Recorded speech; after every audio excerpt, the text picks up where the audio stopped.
All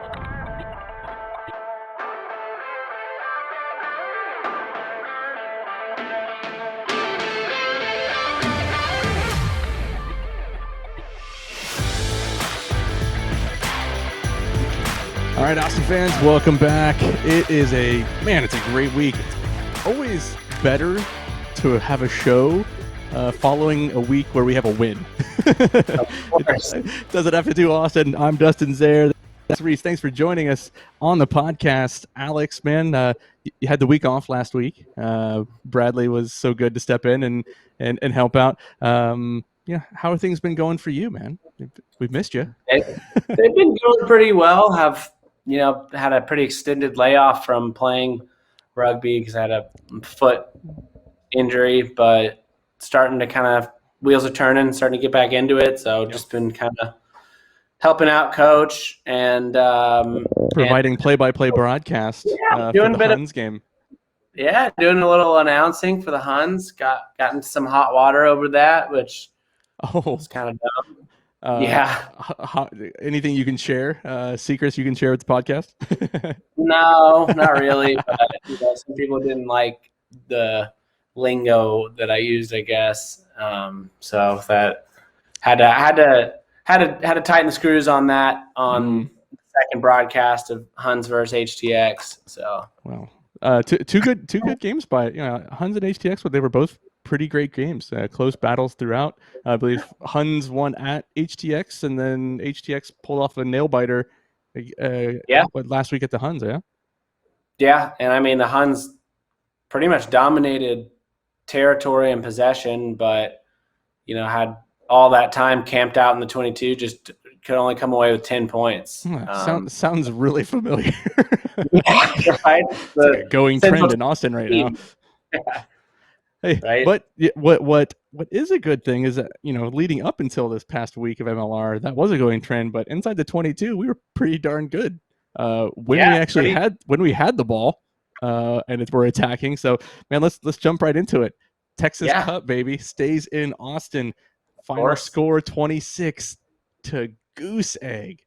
Man, that's 2 weeks in a row. 2 weeks in a row. It's 168 minutes, 170 minutes or something that Houston has not scored, and that is, man, I don't know if that's ever happened in any other major sporting of like rugby organization. I have to go back. That's something I would never look up in the first place. The back-to-back weeks of zeros, but let's get into the game because it was a good game by Austin. We showed, I guess it's a question of, do we show that we're the number one defensive team in the league based upon the past three matches, or is it just, is Houston really that bad, and just not cohesive?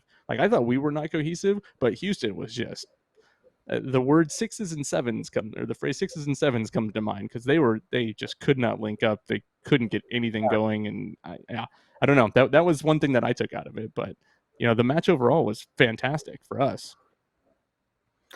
I thought Houston looked just extremely one-dimensional and lacking in any sort of creativity. Yeah. Not necessarily creativity like guys weren't trying to pass it. It was just like they didn't really seem to be shifting the angle on their lines, running the ball, and they didn't really switch the point of attack a whole lot. I felt it was a lot of, going the same direction a lot and throwing kind of just flat back line, trying to just find a mispass and just running into a lot of brick walls. And it seemed like Houston had, very little to offer attacking wise. They never really put Austin in two minds. It was pretty much like Austin could just tee off.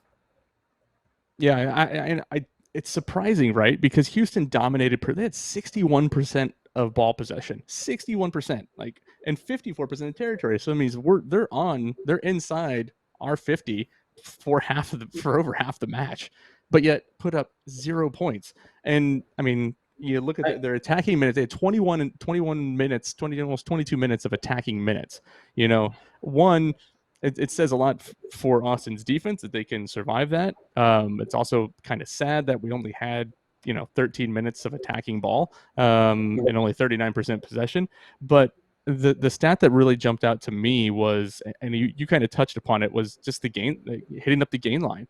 Houston was Totally. going Yeah. backwards every single time. 37% was Houston's gain line over. Like, that's terrible. Like, I mean, that's you're right. They were basically just passing the ball down the line and running straight. There were no there were no angles, Yeah. there were no switches, and then half the time I felt as though Houston was, as they were trying to get the ball out of the rucks and the scrums, it was just like they would turn to the right and then go, oh no, we're going to go to the left now, and just they couldn't make up their mind which way they wanted to go. And it just felt as though without Sam Windsor at 10 to kind of control stuff, brain fart for who played 10 right now for him in the game. Oh yeah, it was Rob Povey. Yeah, I just felt like he didn't, like, there was no command, and the scrum half definitely, he was who was it? Zachary Short just didn't control the game at all for Houston, which is good for, again, good for us. Sucks for Houston, but it's like, I think from a defensive standpoint, we were solid. I mean, we may have defended. I mean, Houston had 739 meters gained. We had 471, and we had 187 tackles. Yeah, right. That's usually when you have 187 tackles, means you're on defense all the time. You're not playing, and you're probably losing because you're not getting the ball back. Yeah. But this is like, if you looked at statistics and didn't look at the score, you go, oh my gosh, Houston dominated Austin in this match.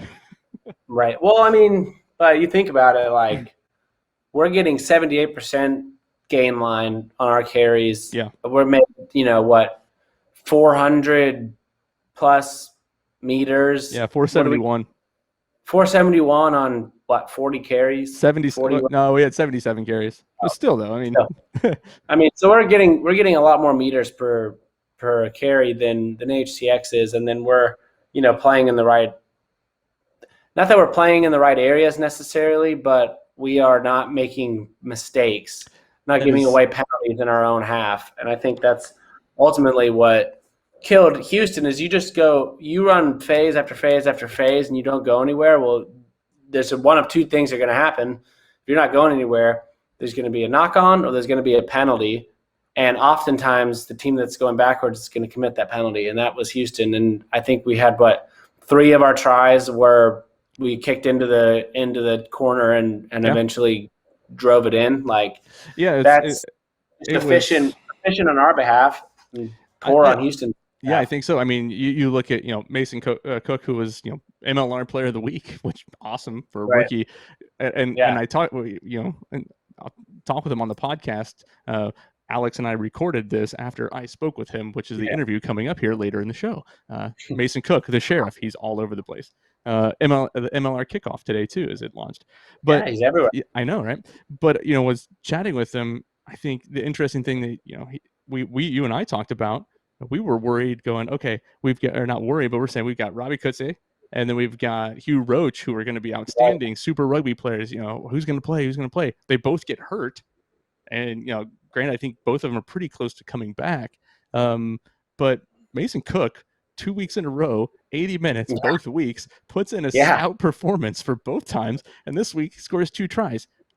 He will be honest and say, yes, it was just him pushing the rest of the maul forward. But it just showed our dominance. Like, our pack, Houston's got a strong pack. Diego Fortuny, they've got, he is the anchor of that pack. But I felt as though, and Kitishvili, like when he came on, had a little bit of impact, but I just didn't feel like what Houston's pack should or was touted.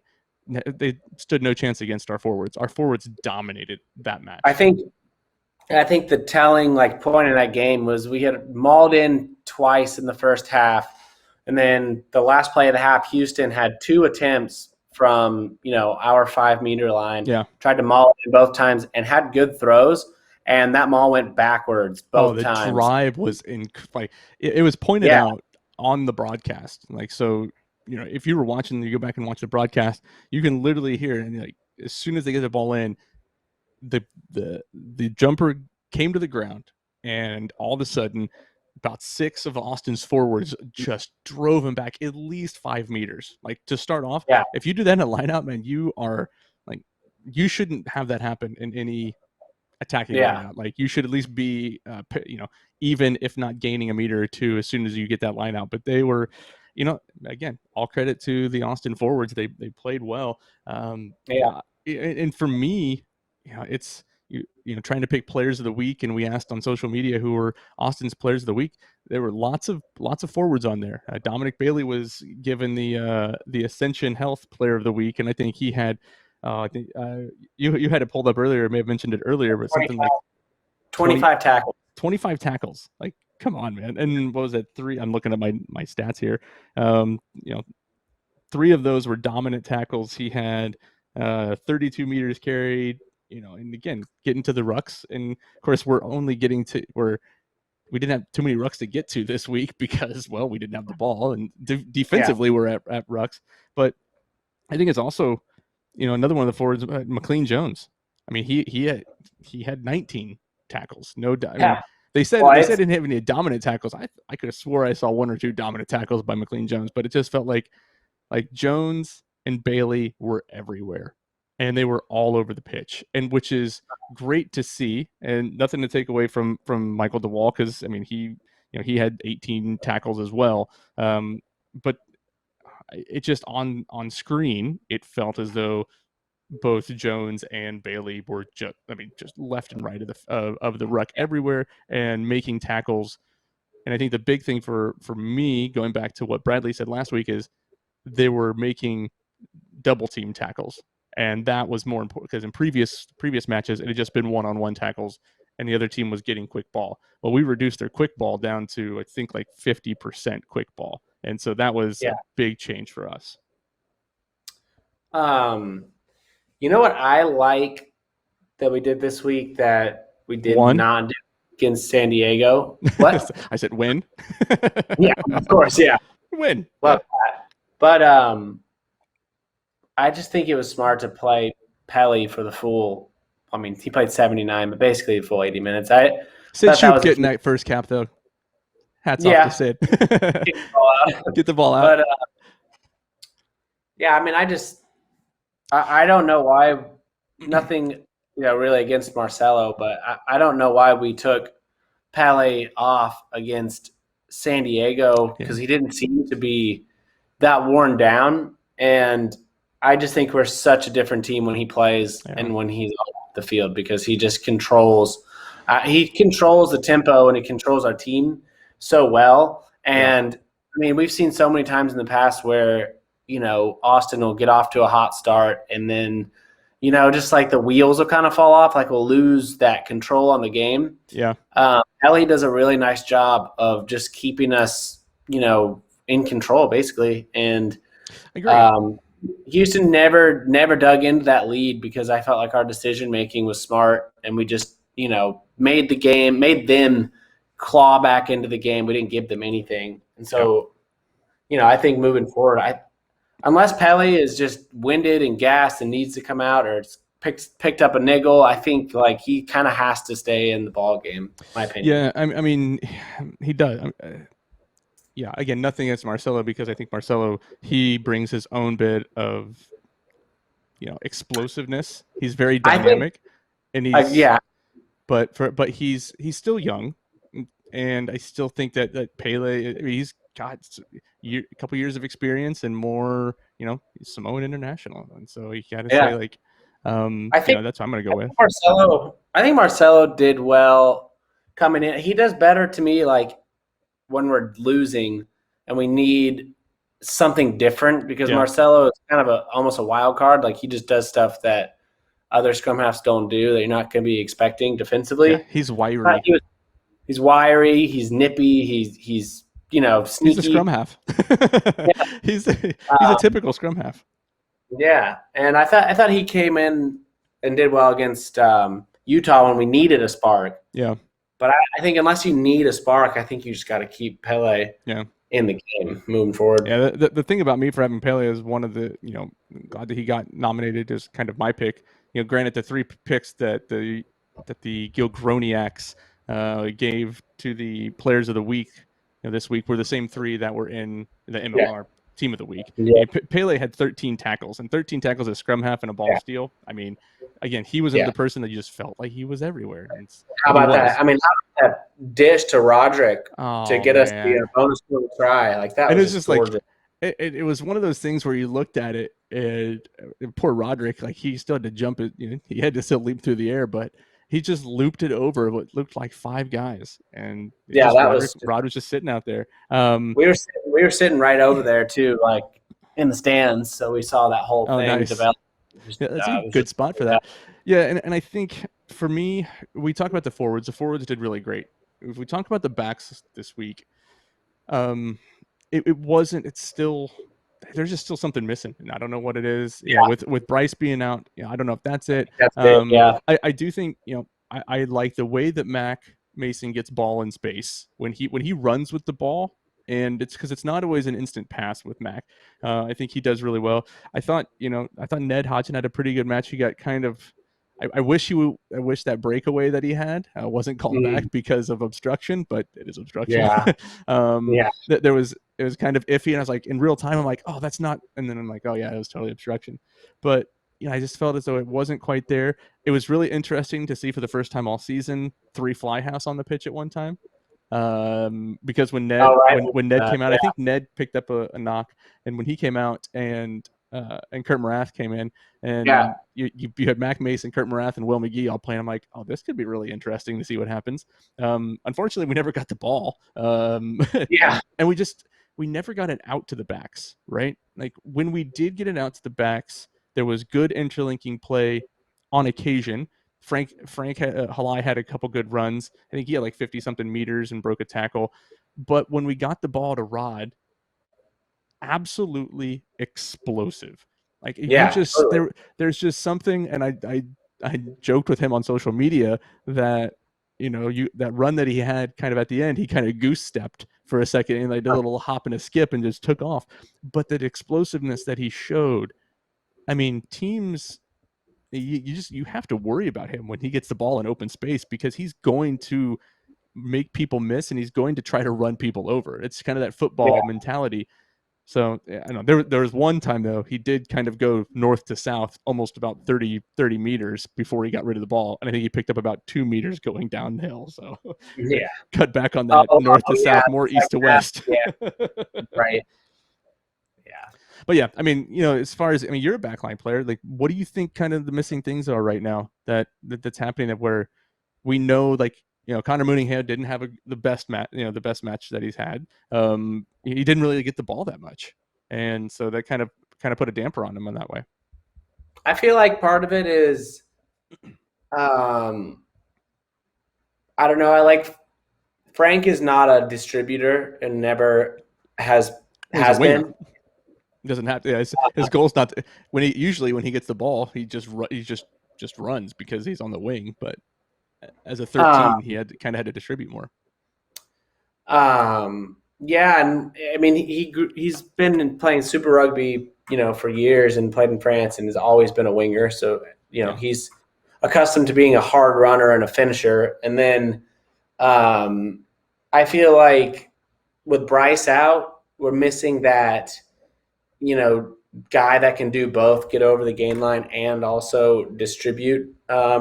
With pretty silky hands. Yeah. I think Ned will get – I feel like Ned can get there. But, I think he's just kind of working into the system. I know he didn't get here that long ago. Yeah. But, yeah, I mean, I don't know. I feel like it's not any one specific thing that we're struggling to get the ball shifted around. I feel like it's – we're not getting necessarily the go forward to put the backs on the front foot that we'd like. And then I think maybe we're not, defenses are just kind of sliding out on us, or they're getting in our face and we're not getting clean hands. I thought we did an okay job of finding space against Utah, and we didn't capitalize on it. And that was obviously, we still had Bryce, so that made a difference. And Zinni. And Zinzin, yeah. Yeah, I mean, it's tough, right? Like, you want to have it, you want everything to click, and I think coming up this week, I know Bryce should be back. I think he was said he was on 7-day concussion protocol, which would have been ended on Sunday, which is a day after the match. But I think this week we should be getting more players back from injury, especially Bryce coming back. I don't know how long Zinni's still out. We are trying to negotiate. I say this negotiate with the team to do a weekly injury update for the podcast. Just a quick hey, here's, don't have to say what's wrong, just like lower leg injury, hand injury, arm injury, out this long. I think it gives it gives clarity, and it gives a bit of transparency to the team and to the fans and what people want to see. And because I've had people reach out to me, they're like, hey, why isn't so and so playing? And why isn't Jeff Hassler playing? I was like, because he's got a cast on his arm. So it's one of those he can still ride a wooden pony though. I saw that. That's pretty funny. You can do that. So well, I mean, obviously this week coming up is big. I mean, first away game of the season, and we're going up against Nola. I mean, when you're talking about a pack that's powerhouse. I mean, Nola is, man. They've won 100% of their scrums this season. They've only played 2 matches, but they've won 100% of their scrums.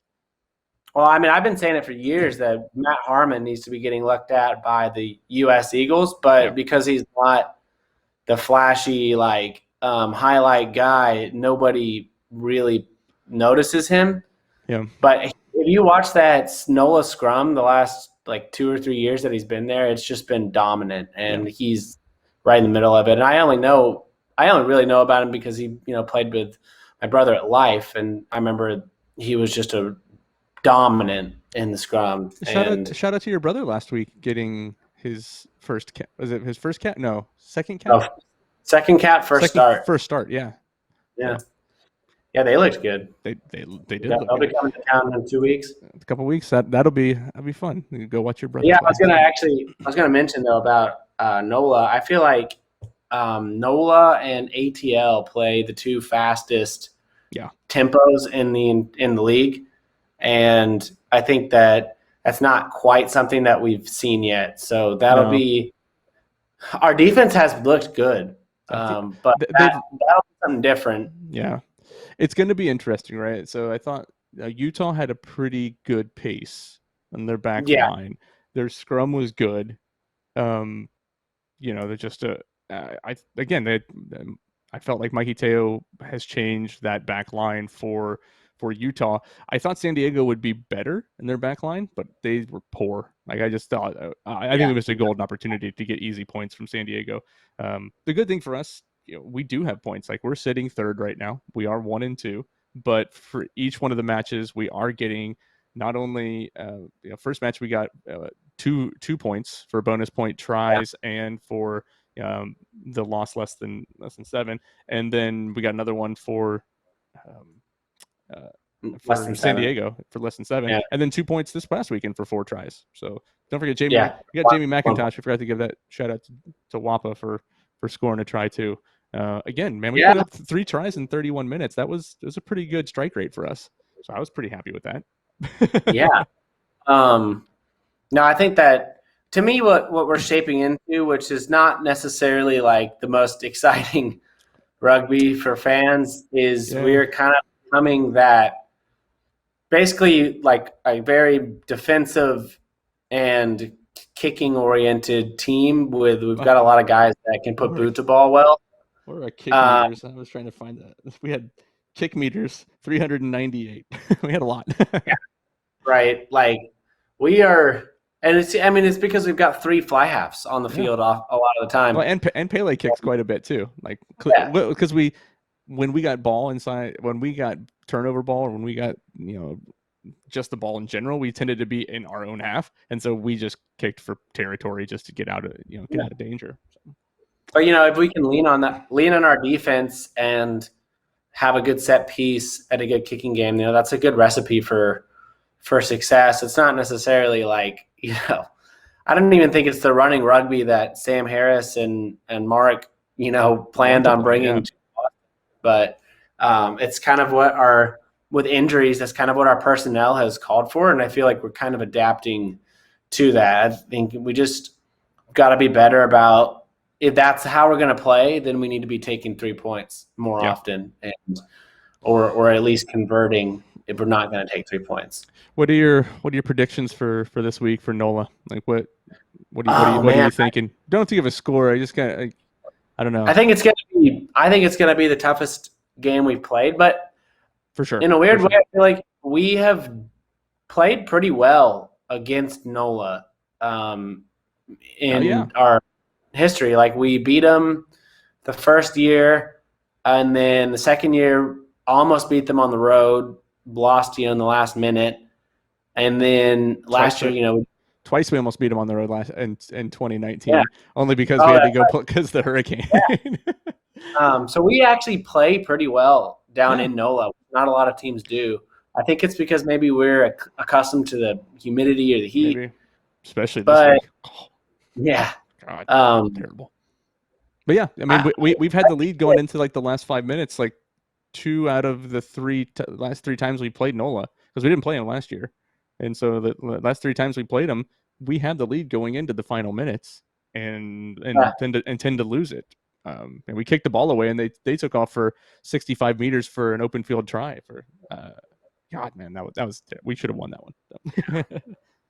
Yeah. No, I think we'll go all right. I think obviously, like I mentioned, they play a really high tempo. Yeah.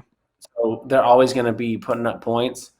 If we can slow down their tempo a little bit, and we can kind of increase our tempo and find good ball out to the wing, get some open space, get the ball in the hands of Rod, Connor, make sure that we can, to get that explosiveness. I think we can. I know people are saying like there's like it's a shoe-in that Nola's going to win. They're a good team, yeah, no doubt about it. But I think we can definitely make a hell of a game for it, and I think we could pull out. I think we can pull out a victory down there. I think it'd be a great win for us, and the way the team's going right now, the confidence we have coming off the Texas Cup win, I think it can happen. Yeah, I do as well, and I think what'll be huge is if our forward pack can assert itself. If we can like maul in a couple tries, and kind of get our forward pack motivated to stay on the front foot, I think that we can kind of choke them out of the game. And I think Nola will make a late comeback, and I think it's just going to be up in the air of whether or not we can hang on. But that's how I envision the game going. Yep, I think that those first 2 scrums before a penalty because of the stupid new law, we'll see how each team handles that one. I think that's going to be a big telltale sign. I think the first time that the first time we get into attacking territory, if we can come away with points, because we got to keep the scoreboard ticking over, right? I think that's a big thing. Like, we're still just not kicking for post as much as we probably should. Right. Especially when we're right in front. Like, I know we want to score. Like, if we got a line out, granted, few people are going to beat Sebastian DeChavez in a line out because, God, he had eight takes the other day and, 2 steals. He was also instrumental on both, or at least one that I can think of Mason's tries where he latched on and I don't really know the jargon in the mall jargon, but basically he latched on to the back or side back of Mason while he was driving in the mall and basically just prevented any sort of hands from getting down to that ball and slowing it up. And it was a really good, nice latch. I'll say that. Yeah, right. When you've got people like Wappa and Patty and Sebastian pushing right there, the defense is going to go backwards, man. Those guys just plowed through. So, well, no score predictions this week. I don't know. It's going to be a good game. I'll do 20. One. Yeah. How about 20? I think this is the week that we really lock in on kicking for points because we know it's going to be a battle. Yeah. I'm going to go 22 to 21 AGs. Ooh, okay. I'm going to take the AGs. I think it's going to be – I'm going to go 26-22 AGs. Okay. I think we're going to put up the same number we put up last week, but I think maybe. Yeah, we'll go with that. 26-22. I think we're going to get a couple tries. I want to see that 4-point bonus try, but I think it may come in a couple different ways this week. I think there may be a couple kick for posts. and I made my math may be wrong on that one now that I'm thinking about that. It's 25-22. We'll put that one. There we go. We'll put it up there. We're going to take a break. We're going to come back with the sheriff of the AG rugby team, Mr. Mason Koch. Be right back.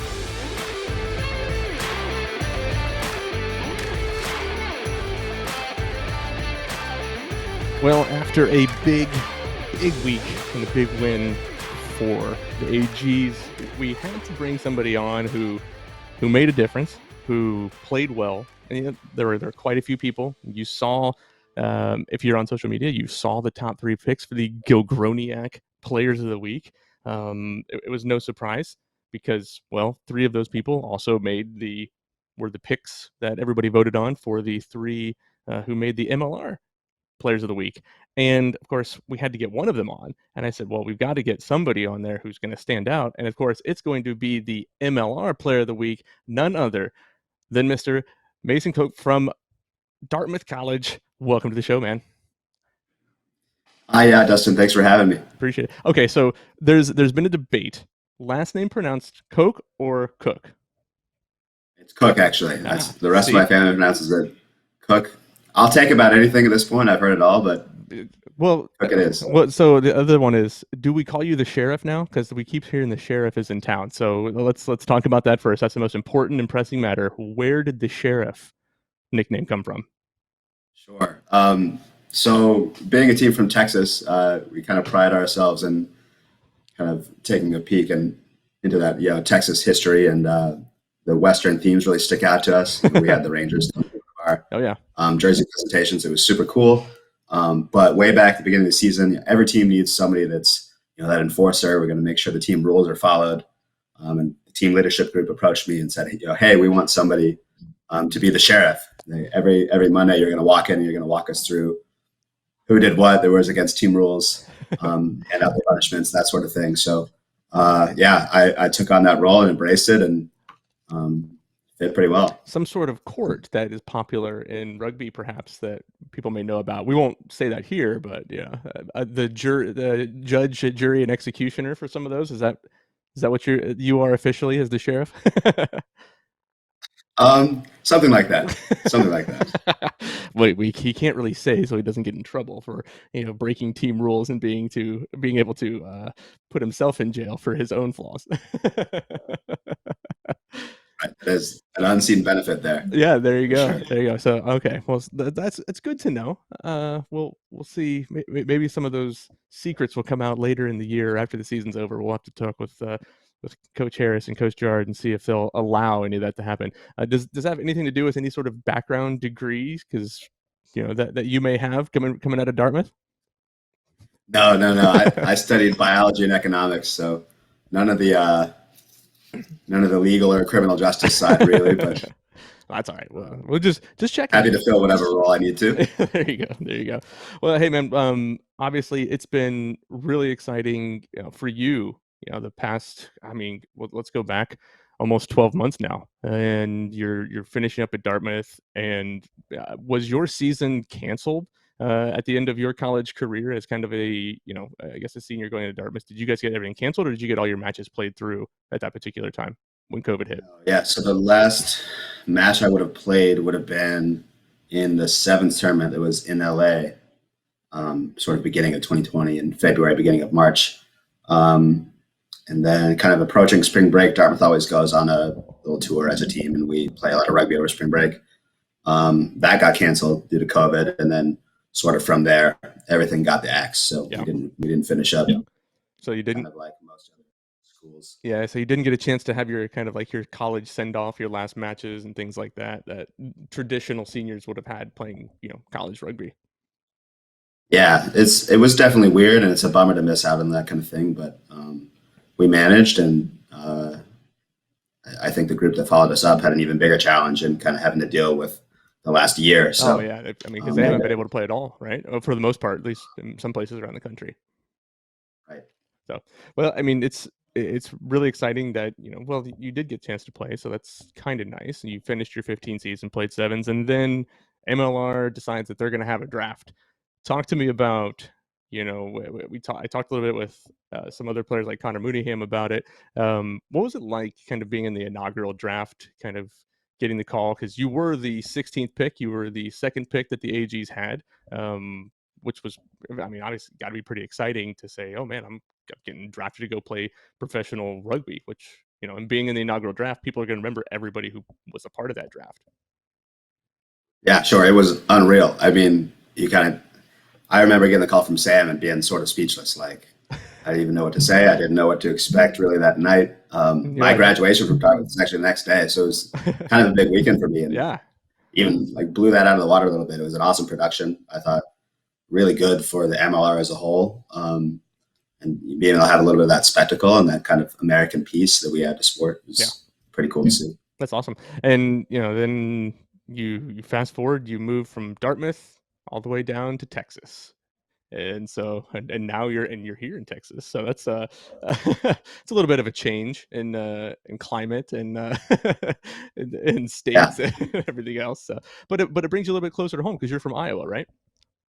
That's right. Yeah. So I spent about March from when school got shut down to October. At the end of October, I moved out here in Iowa. You're a little bit closer to Ioa, definitely, than New Hampshire. We should say the caveat is Iowa's probably still 12 hours, 14 hours away. Still a good 14-hour drive for me to get down here, but it's not a 2-day drive to New Hampshire. So. Yeah, no. But yeah, it's great.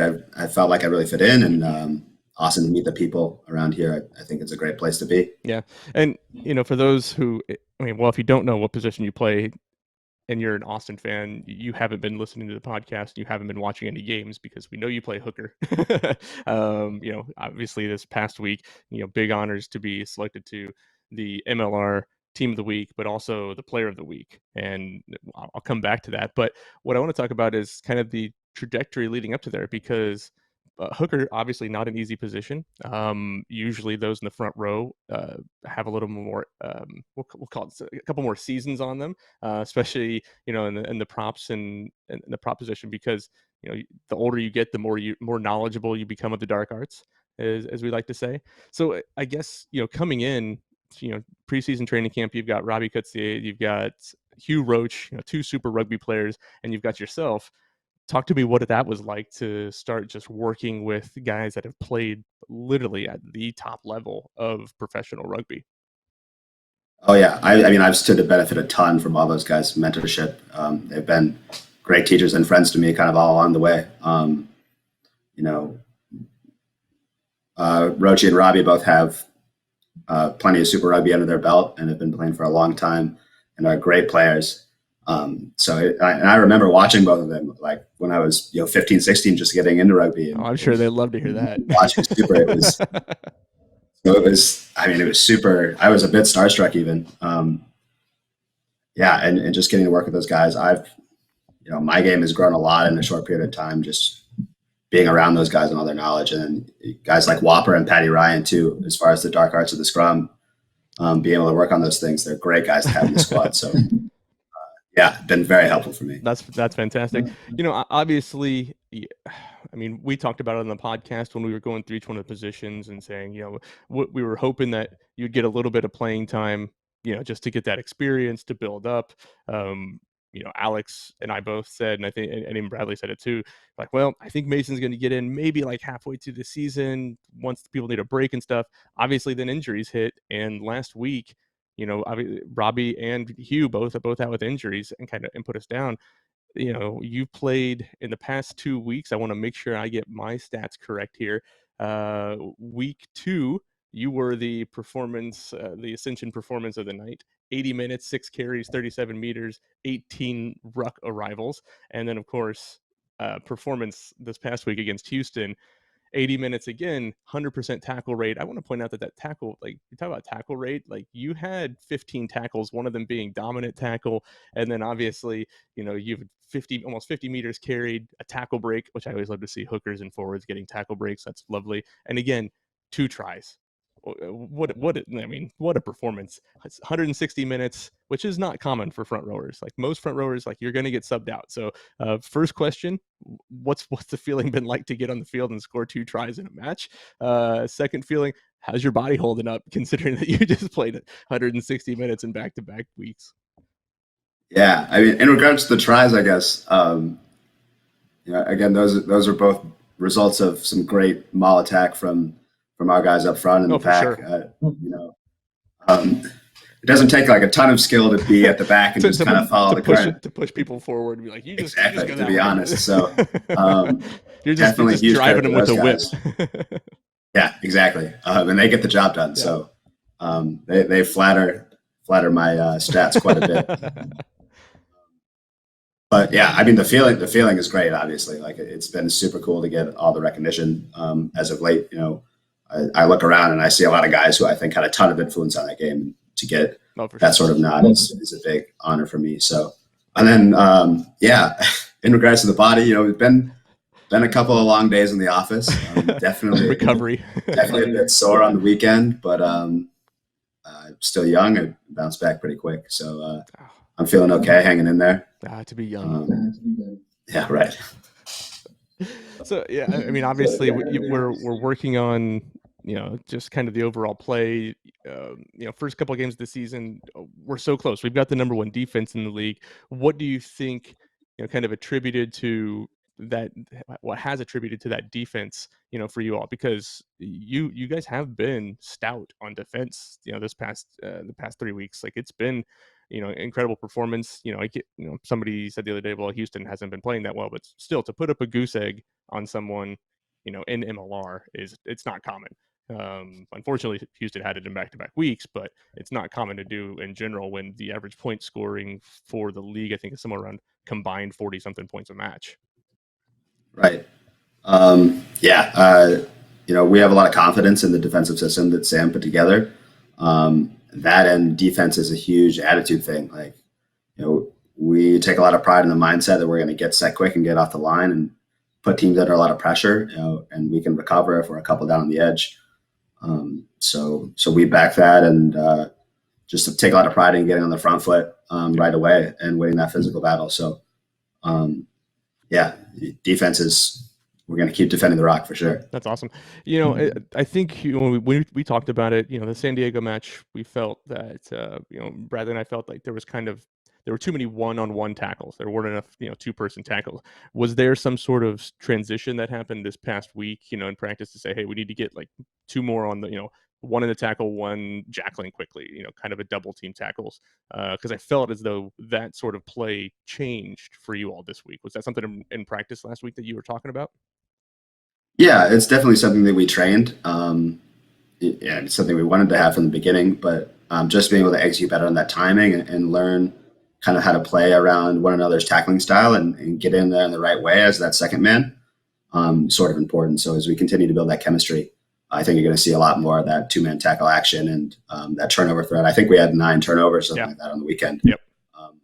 So we're hoping to keep the defensive system strong, keep attacking that ball defensively. So that's awesome. So obviously coming up, you've got Nola. Nola they score a lot of points. They've got some pretty outstanding wingers, good forward pack. Without giving away trade secrets, knowing that no one from Nola probably listens to this. What's been kind of the approach going into this week? Obviously, guys are still coming back. I think Bryce Campbell maybe at least potentially penciled in to be back this week from injury, and I know guys are starting to come back into the fold from injury. What's been kind of the mindset and what's kind of the practice like going into this coming match on Saturday? Yeah, with regard to the injuries, I mean, we have a bunch of guys that are working their way back, and we've got a great staff keeping people healthy. So look out for some faces that maybe took some breaks to be back in the lineup for sure. And then in regards to just the approach to Nola, like you said, they have some pretty threatening outside backs and a pretty powerful forward pack to boot. So we're definitely looking to, really shore things up and focus on us. I know we just talked about a defensive system. That's going to be a big point of focus for us to keep, keep their attackers engaged and then on the attacking side, kind of looking to expose the weaknesses that we see in their defense, especially off set piece. Yeah. So look for some good strike moves for us this week. So it's kind of the plan. Nice. Well, obviously we don't want to ask all serious questions here because that wouldn't be good. You recently appeared on an episode of the MLR Kickoff. And by recently, I mean yesterday. You got to talk to one of the OG Gilgroniacs himself, Mr. Dan Power. Who's a better announcer, Dan Power or Kit McConico, who announces most of the Austin games? I don't know if I could pick that. I might need to take the apolitical side. It's tough to choose from two greats of the game. Yeah. That's okay. I was just more for fun. I don't know who I'd rather speak to. Yeah. No, it's good. So obviously, we talked about your nickname being the Sheriff. You were a wrestler growing up. Dan asked you about, who are your top 3 wrestlers. Did you have a nickname, or what would be your WWE nickname? WWF, that tells my age. That's what what would be your nickname, and then your intro, what kind of entrance music did you want to have? Interesting. I now that I think about it, I'm really enjoying this Sheriff thing. I wouldn't mind playing off that. I don't know if you saw, but I like to add a little bit of music kind of each week to my Instagram story of the team lineup, and Bad Boys. Bad boys. What you gonna do? Like, I think coming out in a good Sheriff outfit, with the shades on and a nice big hat. That song playing. Reminds me of the Big Boss Man from the WWF way back in the day. So right. Go back, watch him. So that's good stuff. So a player on the team well, let's do this one. So Cam Dotson is your roommate. Who's a better cook, you or Cam? Oh, Cam's a great cook. Oh yeah. I know my way around the kitchen. You know where the plates are. But I know where the plates are. But Cam makes some mean meals around. Let's see. I think just the other day he made a nice cottage pie. He's a big pies guy. Yeah. Being from the UK, where that's really popular. He does a great job. I've been very impressed. There you go. All right. I had the other one. Pull my other question. Okay, yeah. So as far as front rowers, I used to play hooker many years ago as well. There are only things people kind of talk a lot in the front row during the scrum. What's the weirdest thing someone has ever whispered to you in the front row? In the interest of keeping things like family friendly, it doesn't have to be. It's not a family. I mean, we are family friendly, but we do have a warning on there that there may be bombs that are dropped. Yeah, right. Let's see. I don't know if I have anything off the top of my head, but I had one guy who consistently just like blew in my ear for the entire every scrum from the start. It was super weird, and it wasn't even it wasn't like an aggressive or just like it was a light blowing. It was a sensual blowing, is what it seemed like. I don't know whether it helped or hurt my scrummaging. Yeah, I don't know. Who knows? Maybe it's a trick you can pick up and pass along later and see what happens. Yeah. You cover the opposition hooker's eyes if you reach your hand in the right way. Like that foot. There you go. Who would you say is the funniest player on the team? Oh, that's tough. We got a lot of personality for sure on the team. You do. Yeah, Hugh Roach is a very funny guy. Sid Shoop's really entertaining to be around. Always has something to say. Is that a good thing or a bad thing? We have a lot of laughs. It's tough to choose there. All right. And then last one here, you can play any other position on the pitch.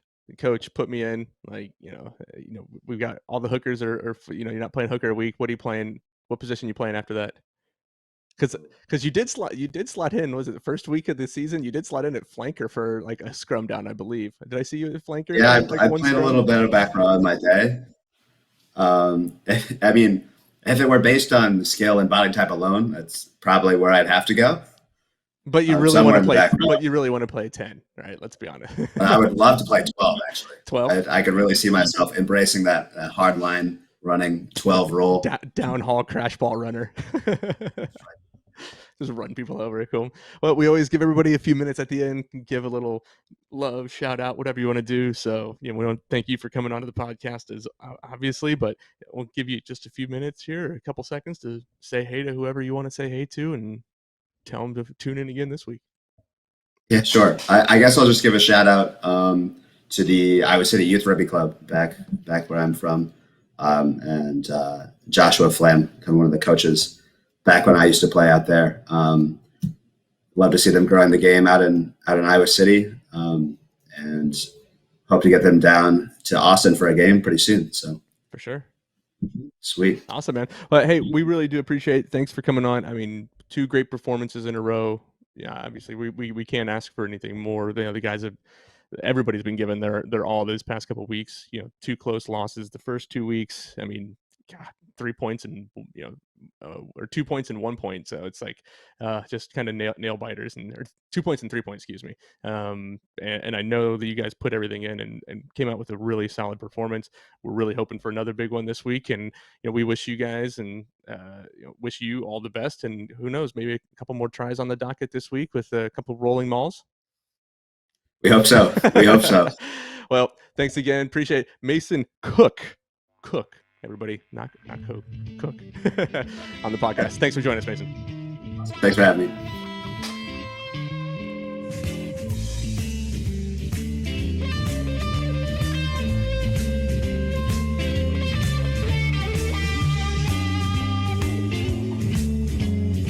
Thanks for continuing to listen, continuing to watch the pretty faces that are Alex Rees and Dustin Zerrer.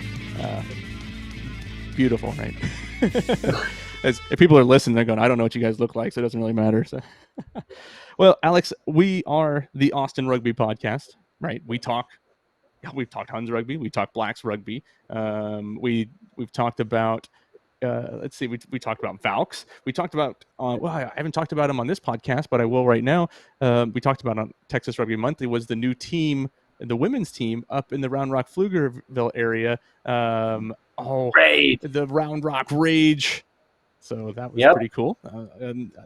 New women's team coming out. It'd be exciting to see them. I don't know if are they playing any matches anytime soon. Do you know? Have you heard anything from them? I mean, I would think so. I know that. Yeah. I know they're training.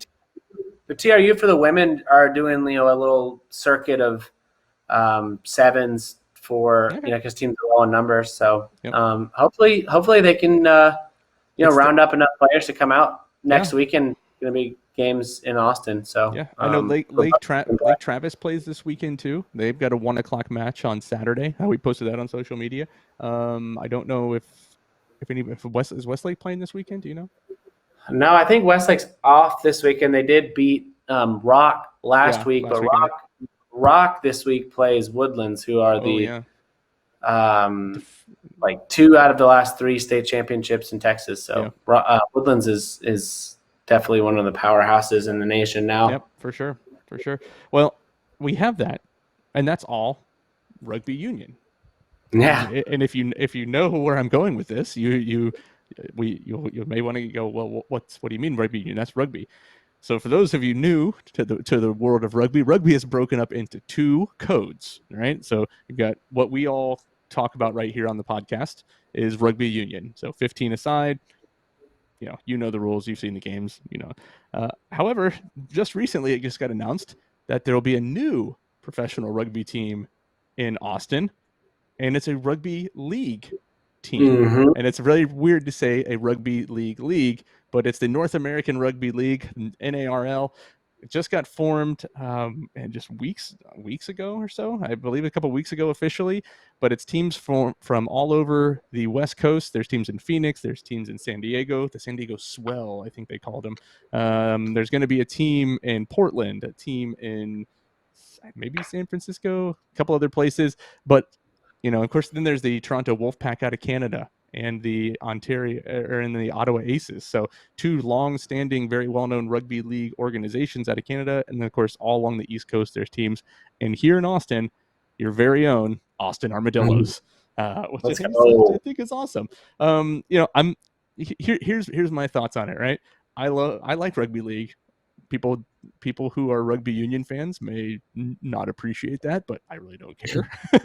I watch the NRL religiously, just like I watch the MLR, and so I think it's kind of fun. I had a chance to talk to one of the people who are kind of heading up the organization here in Austin. They're working with a lot of different teams, a lot of different cities right now. We did find out that their open tryouts are going to be in Las Vegas on the 15th and 16th of May. And as of right now, they're doing that because they want to take a centralized training approach, right? People who are maybe crossover athletes, people who are, rugby players who are interested and just want to go play, because of COVID protocols in different states and travel and everything. They thought, hey, if we play and have all of our training in Las Vegas for the first season, which starts in June, I believe, so like 2 months away, so right around the corner. They said, hey, let's take care of this, and let's have everybody in Vegas. We'll do a combine of sorts, and we'll get people on different teams. They've already got some big names from an East Coast team coming from older players from the NRL, just like MLR does. And so I thought it was very interesting, and thought we should quickly chat about that. Alex, what are your thoughts on Austin getting a second professional rugby team in the Dillos? I love it. I mean, I ain't really any sort of rugby involvement, any sort of team. I don't care if it's a men's D3 or a new high school team or a new touch team or a new rugby league team. I love it. I think it's awesome just to have the sport, continue to find new people. And it kind of gives us an extra team to support in Austin. We've got the AGs, and now I think in a couple weeks, Austin FC will have their first game. Yep. And then the Austin Armadillos. So I'm excited. And the Bold too. Don't forget about the Austin Bold. Since we share the same field. Yeah, right. Oops, not trying to diss the Bold. But yeah, it's exciting. I've actually never seen rugby league live. I've only ever watched Super League on TV, the English league, and then NRL. NRL, yeah. And I think it's awesome, and I'd love to play it. It's honestly. Yeah. I think here's the thing with rugby league, and what I've always said. So rugby league, you get basically 5 tackles, and then you have to kick the ball away. I equate rugby league to a bridge from football, American football, to rugby union. So I love, Alex and I, we played rugby union. Like, I love rugby union. That's my favorite. Rugby league is, for better or worse, is the gateway drug to rugby union. Yeah. If you're a football fan in Texas, or if you're a football fan in America, you want to go play. You want to watch something that's similar. So less players on the field, which means it's faster paced, right? It's a more open space. Tackles are hard. Like, you go watch some rugby league matches. Tackles are hard. I think it's a lot more physical. It's super physical. I tell you, go back and listen to the podcast we did with Coach Harris and Coach Gerard. So they both played rugby league. And Sam Harris played for Manly Sea Eagles. Like, he played in the NRL. He knows. I think that there is some credibility, and I think it maybe has something to do with our defense too, because rugby league, you have to have solid defense and you have to have solid back line coming up together. And I think it boasts well for people who are rugby union. So that's my take on it. That's what we got. A new rugby league team. If you want to follow them on social media, the Armadillo Rugby is what you go for. They've got a Facebook page. We'll post stuff on the supporters group. What I'd be curious is if they have like a separate season than the rugby union and MLR. Yeah. Like, if any MLR guys would be dual code players. Potentially, we used to have 2 players who played dual code, and Penny played, and then Sione played. Yeah, I couldn't think of the name. Gabe Farley. So they both, all 3 of them played. Basically, all the Aussies play because it's bigger. It's the bigger sport in Australia, and Australia is the best for rugby league in the world. But all of those guys said that they enjoy league more, which I've always found interesting. Yep. Because I was, wanted to scoff at, like, oh, I would never play league. Like, I'm a union man. But like, I'm only a union man because that's the only thing I've ever played. Yeah, it's the only thing that was ever been available to us to play. Yeah, so I don't know if I would like rugby league more. You know, it's you can't be fat and play rugby league. That's for sure. Yeah, you've got to be thick. Yeah. Well, we'll see. More to come. More on the podcast for that one. Shout out to the guys at the Austin Armadillos for having a conversation with me. You know, maybe sometime soon we'll get them on the podcast and chat with them about armadillo rugby. I don't know. It'll be fun to see. If you're interested and want to go find out more information, you can go to NARL. It's just NARL, North American Rugby League, on the Facebook pages, and they should have signups coming out soon to go to Las Vegas for their combines and tryouts. If you want to follow us on social media, which we really would like you to do that, Austin Rugby Supporters on every channel. We don't have Twitter. I have my own Twitter, but it's just can't manage it all. But it's a good another big week, Alex. Big match this week, man. Yeah, I know. Let's go 22-21. That's the call. We're gonna do it. I got that. You've got to have the faith, man. I think that we're coming together. We're bringing the band. We're bringing the band together. It's gonna be great. Thanks everybody for joining. Again, go to Spotify if you are watching and want to listen to us on your drives to Nola. If you're going to watch the match, if you're going to watch the match in person this week, it's at Greenlight Social. Don't forget to do your social distancing and masks and everything that they have at all the bars in Austin. But it's going to be on the tube there. You can go watch the match on the Rugby Network. I think it's a day after, because we're actually going to be broadcasting it on KBVO, I believe. I think it is still broadcast. All the away matches are broadcast on KBVO as well. But we'll see. For Alex Rees, I'm Dustin Zerrer saying thanks for joining, and until next time, we'll see you on the pitch.